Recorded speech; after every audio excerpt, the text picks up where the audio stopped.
බුදුදහමට අනුව කර්මය සහ විපාකය යනු විශ්වයේ පවතින ඊටමත් ගැඹුරු සාධාරණ සහ ස්වාභාවික ධර්මතාවයකි.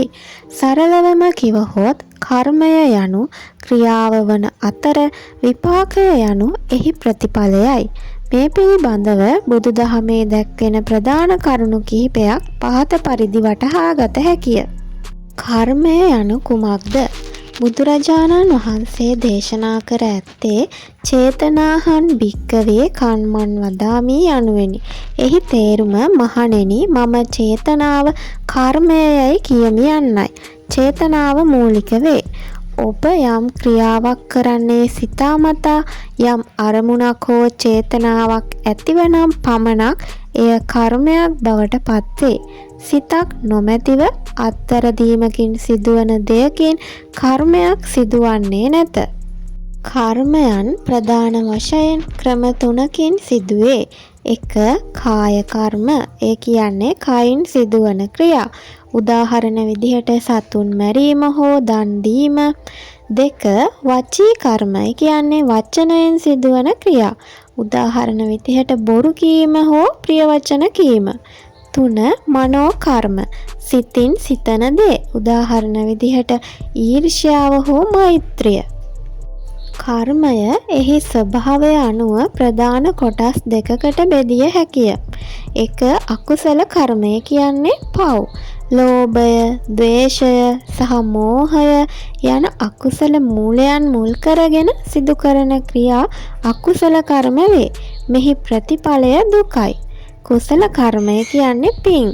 අලෝභය, අද්වේෂය සහ අමෝහය යන කුසල මූලයන් මුල් කරගෙන සිදු කරන ක්‍රියා කුසල කර්ම වේ. මෙහි ප්‍රතිඵලය සැපයයි. 3. විපාකය යනු කුමක්ද? විපාකය යනු අප කරන කර්මයන්ට අනුරූපව අප වෙත නැවත ලැබෙන ප්‍රතිඵලයයි. යනාදී වශයෙන් බුදුදහමේ දැක්වෙන්නේ වපුරන ලද බීජයට අනුකූලව අස්වැන්න ලැබෙන බවයි. තල වැපිරුවහොත් තලද, වී වැපිරුවහොත් වීද ලැබෙන්නාසේ හොඳ දේ කළහොත් හොඳ ප්‍රතිඵලද, නරක දේ කළහොත් නරක ප්‍රතිඵලද ලැබේ. කර්මය යනු දෛවය නෙවේ. බුදුදහමට අනුව සියල්ල සිදුවන්නේ පෙර කර්මය නිසාම නොවේ. මෙය පුබ්බේ කත හේතුවාදය ලෙස හඳුන්වන මිත්‍යා දෘෂ්ටියකි. වර්තමානයේ ඔබ ගන්නා තීරණ සහ ක්‍රියාවන් මගින් අනාගතය වෙනස් කළ හැකිය. කර්මයෙන් බේරීමට නොහැක. කොතැනක සැඟවුණත් තමන් කළ අකුසල කර්මයන්ගේ විපාකයෙන් බේරිය නොහැකි බව ධම්මපදයේ දැක්වේ. එය සෙවණැල්ල මෙන් අප පසුපස පැමිණේ.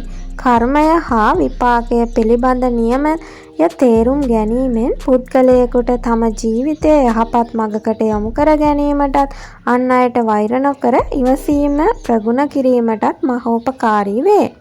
ඉතින් හිතන්න අපි මේ ආත්මේ කොයිම හරි දෙයක් නිසා දුකෙන් තැවෙනවා නම් දුක් වෙනවා නම් අපි පෙර ආත්මයක කරපු පවක් නිසා වෙන්න පුළුවන්.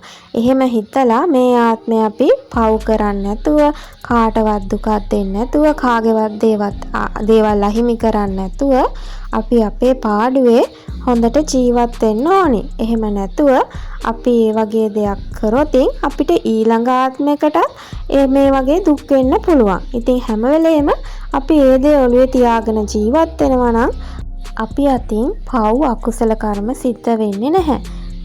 ඉතින් සමහර අය ඉන්නවා ඇතැම් අයට දුක් දෙන්න කියලා හිතාගෙනම එක එක දේවල් නරක වැඩ කරනවා, හිත රිදීම ඇති කරනවා, ද්වේෂ සහගත විදිහට හැසිරිලා වෙන අයත් එක්ක එකතු වෙලා ගොඩාක් දේවල් කරනවා. ඉතින් ඒ වයින් ඒගොල්ලන්ට මේ ආත්ම විතරක් නෙවෙයි ඊළඟ ආත්මවලත් පව් රැස් වෙලා එයාලට අපි විඳින දුක එයාලගේ පාරෙම එන්න පුළුවන්.